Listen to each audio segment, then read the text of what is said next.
Boss, anong klaseng barkada pwede kong piliin? At saka yung pwede kong iwasan?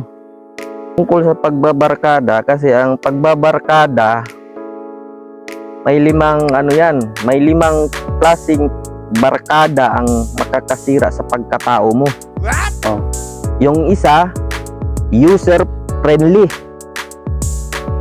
Barkada ka lang nila pag may kailangan sila sa'yo.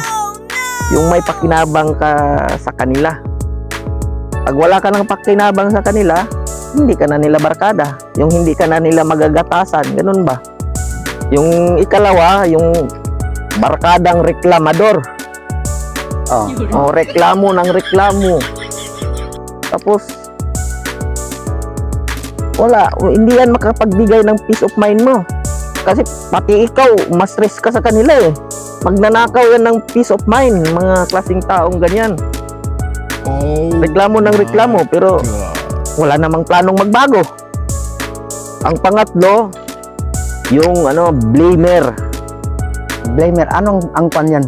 Blamer, bakit blamer? Yung blamer, yun yung mga barkada, mga kaibigan na laging naghahanap ng mga taong sisisihin. Kahit anong mga pangyayari, may sisisihin talaga yan sila. Kahit nakagawa ka pa ng mabuti, ikaw pa ang tumulong, ikaw pa ang naging masama. Eh, ganyan talaga. Yung iparamdam nila sa'yo na palagi ikaw yung guilty, palagi ikaw yung mali. Pang-apat, yung competitor. Anong ibig sabihin ang competitor, boss? Yung competitor, okay sa kanila, masaya sila na nakikita kang nagsisikap, kumakayod, ganun. Pero ingat ka, dahil ayaw nilang malamangan or malampasan, ganun. Kung anong level nila, dapat doon ka lang.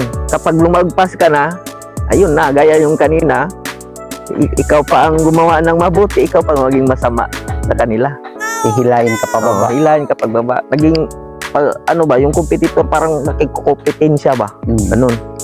At yung panglima na barkada, yun yung mga abusado.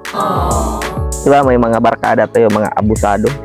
Yung samantalahin nila yung kabaitan mo, yung honesty mo, gaano ka loyal, ganun.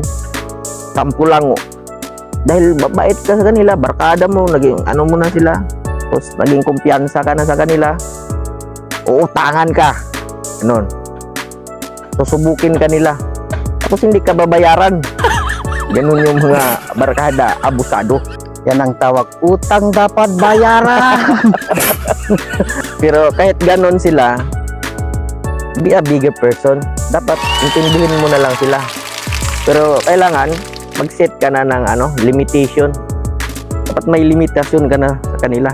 Hindi yung palagi kang oo. Dapat matuto ka ding umayaw, humindi, ganun. Para hindi ka rin nila abusoy. Ganun.